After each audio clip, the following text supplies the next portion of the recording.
একটা স্টুডেন্ট অসাধারণ হওয়ার জন্য তার ব্রেইনের দুইটা জায়গা ঠিক স্থির থাকতে হবে। দুইটা জায়গা এবার কিন্তু ধরবো, সেই দুইটা জায়গাকে সংক্ষেপে বলে পিএইচ। বলেন তো কি নাম? পিএইচ। পিতে হচ্ছে প্রিফ্রন্টাল কর্টেক্স, আমার সাথে একটু বলতে হবে, প্রিফ্রন্টাল কর্টেক্স। আর এইচতে হচ্ছে হিপ্পোক্যাম্পাস। এইচ থেকে হিপ্পোক্যাম্পাস। ওই ঘড়িতে যাবো ফিরে খুব দ্রুত।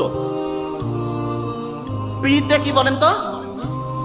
আর এইচতে হিপ্পোক্যাম্পাস। আচ্ছা আমি সহজ করে বলি, অত কঠিন নাম মনে রাখার দরকার না, একদম ইজি করে বলি। অনেকে যে বলে আমার পড়া মনে থাকে না, এটার কারণ হচ্ছে তার প্রিফ্রন্টাল কর্টেক্স এবং হিপ্পোক্যাম্পাস ঠিকভাবে কাজ করতেছে না। যে ভাই প্রিফ্রন্টাল কর্টেক্স হিপ্পোক্যাম্পাস কাজ করতেছে না, কারণটা কি? কারণ হচ্ছে প্রিফ্রন্টাল কর্টেক্স হিপ্পোক্যাম্পাসের জন্য কিছু পয়জনাস জিনিস আছে। যেমন আমি যদি আপনাকে বলি যে আপনি কি এখন আর্সেনিকের জুস খাবেন? আর্সেনিক কেউ খাবেন? কিন্তু আমি যদি বলি যে ডাব দিয়ে তৈরি, নারকেল দিয়ে তৈরি একটা জুস খাবেন না? সবাই খাবেন না? ডাব নারকেলের জুস খাবেন, কিন্তু আর্সেনিকের জুস কি খাবেন? তা ব্রেইনের জন্য কিছু জিনিস আছে যেটা হচ্ছে পয়জনাস, আর্সেনিকের মতো।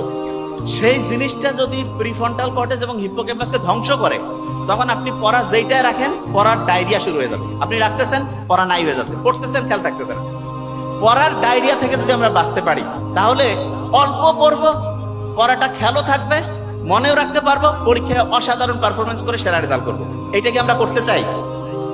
ইচ্ছা নাই? ইচ্ছা আছে?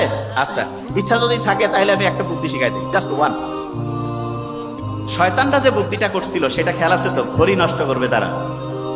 তা ওই ঘড়ির মধ্যে কিছু কোড আছে, কিছু টাইমিং আছে, যে এই টাইমে এই কাজ করলে ঘড়িটা ঠিক থাকবে। তার মধ্যে নাম্বার ওয়ান, যেটা নাম্বার ওয়ান ঘড়ি ঠিক রাখার জন্য, সেটা হচ্ছে আপনি কোন রকমের কারো প্রতি ঘৃণা রাখবেন না।